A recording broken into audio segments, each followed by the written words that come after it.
안녕하십니까, 문틀란TV입니다. 2019년 3월에 벌어졌던, 정확히는 대통령 문재인이 조직의 명운을 걸고 수사하라 특별 지시가 있었던 2019년 3월 18일 이후에 벌어진 김학의 전 차관에 대한 출국 조회는 전례가 없는 일이었다는 법무부 내부 직원의 양심 고백이 확인됐습니다.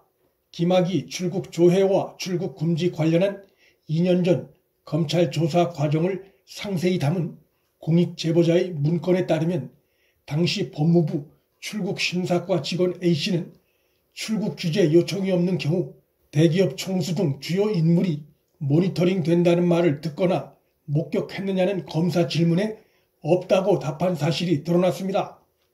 김학의를 제외하고 출입국 규제 없이 모니터링 대상이 된 사람이 없다는 것이냐는 거듭된 질문에도 예라고 답했습니다. 법무부 내부 직원조차도 김학의 출국 조회가 불법이었음을 양심 고백한 것입니다.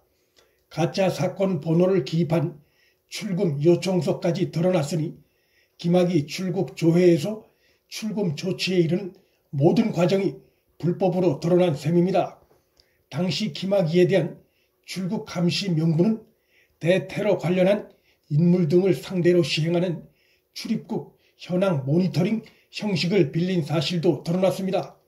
김학의는 테러범은 물론 아니었고 본격 수사 대상에 오르기 전 단계인 피내사자 신분조차 아니었습니다.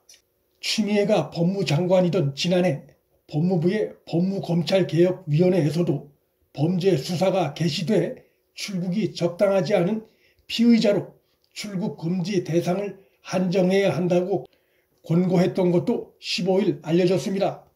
현 정권이 김학의에 대해 벌인 행태와 달리 법무부 내부적으로는 수사기관에 입건되지 않고 피의자 신분도 아닌 민간인을 출국 금지하는 것은 위법하다고 판단하고 있었던 것입니다.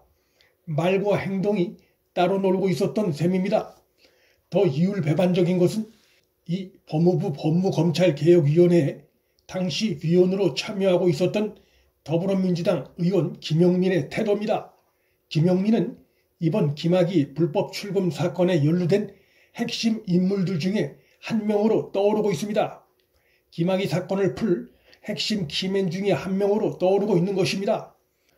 그는 사건 당시 법무부 과거사위원회에 속해 있으면서 대검 조사단에서 김학의 사건 조사 실무를 맡고 있던 이규원과 김학의 출금 문제를 놓고 긴밀히 협의했던 사실이 다른 사람도 아닌 김용민 본인 입을 통해서 드러났습니다. 김학의 출금 직후 열린 기자회견에서입니다. 김용민은 기자회견 당시 이 사건이 지금처럼 커다란 불법 논란에 휩싸일 줄은 상상을 못했을 것입니다. 그는 당시 마치 대단한 일이 이루어진 양 사건의 상세한 과정에 대해 기자회견을 통해 스스로 밝혔습니다. 이규원이 속한 대검 진상조사단에서 김학의 출금 요청서를 법무부 과거사위에 제출하면 과거사위가 그 내용을 법무장관 박상기에 건의한다는 법무부 과거사위 간사였던 이용구 현 차관이 낸 방안을 이규원에게 자신이 전달한 사실을 기자회견에서 밝혔습니다. 김용민은 대검 진상조사단의 공문을 받을 과거사위의 수신처를 지정해 이규원에 알리는 역할까지 한 것도 밝혀졌습니다. 김용민의 더 어처구니 없는 발언도 있었습니다. 그로부터 연락을 받은 이규원이 이용구가 내놓은 김학의 출근 방안 관련해 대검 기조부에 실행 방안 검토를 요청했다가 불법 소지가 있다는 이유로 거부를 당한 것 관련해서 기자회견에서 대검을 비난하는 태도를 보인 것입니다. 대검이 조사단의 독립적 활동을 사실상 반대한 것이라는 황당한 비판을 했습니다. 대검 기조부의 법리 검토 결과가 자신들 의도에 맞지 않는다는 이유로 대검이 조사단의 독립적 활동을 반대했다는 어처구니 없는 공격인 것입니다. 조사단이 독립적 활동을 한다고 해도 법을 위반한 결정은 할 수 없는 것입니다. 김용민은 더 나아가 조사단 검사가 20일 김학의 출금 요청서 초안을 사전에 만들지 않았다면 김학의 출금 성사는 불가능했다며 이규원의 행태를 두둔하는 발언까지 했습니다. 김용민은 이규원이 인천공항에 보낸 출금 요청서가 가짜 번호가 기입된 불법 공문이었음에 대해선 언급하지 않았습니다. 김용민이 대검을 비난한 행동을 봤을 때 결국 그의 이러한 태도는 목적을 위해 과정의 불법을 경시하는 태도란 비판을 명키 어렵습니다. 그런데 김용민은 2019년 3월 법무부 과거사위원으로 활동 당시엔 김학의에 대한 선제적 출금 조치를 내세우다가 1년 후 추미애 장관 시절 법무검찰개혁위원으로 활동 당시엔 김학의의 출금 금지가 위법했다는 개혁이 권고한 발표에 동참하는 모순된 태도를 보이기도 했습니다. 그는 시민단체가 이번 사건으로 자신을 고발하자 페이스북을 통해 시민단체들 무고를 감당할 수 있겠나?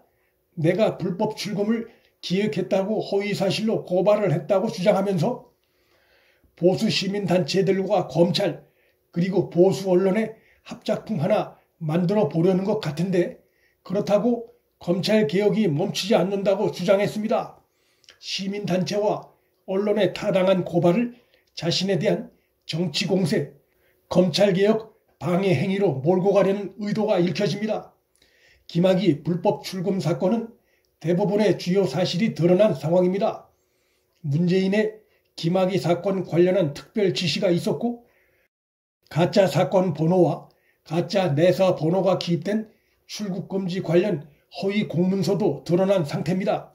이제 남은 것은 인천공항에 가짜 번호가 기입된 출국금지 요청 공문을 보내고 또 가짜 내사 번호가 기입된 사후 승인 신청서를 법무부에 보낸 이규원의 행동이 과연 단독이었는지 아니면 어떤 배후가 있는지 밝혀내는 것이 수원지검 형사 3부의 수사의 핵심이 될 전망입니다.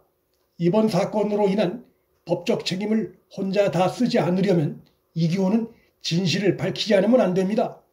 그가 입을 열면 그 과정에서 김용민과 당시 주고받았던 내용들을 포함한 이 사건 관련 이규원의 배후 인물들이 수면 위로 드러나게 될 것입니다. 그 경우 사건의 파장은 일파만파로 확대될 수밖에 없는 상황입니다. 문틀란TV 여기서 마칩니다. 구독과 좋아요, 방송 공유는 방송 제작에 큰 힘이 됩니다. 시청해 주셔서 감사합니다.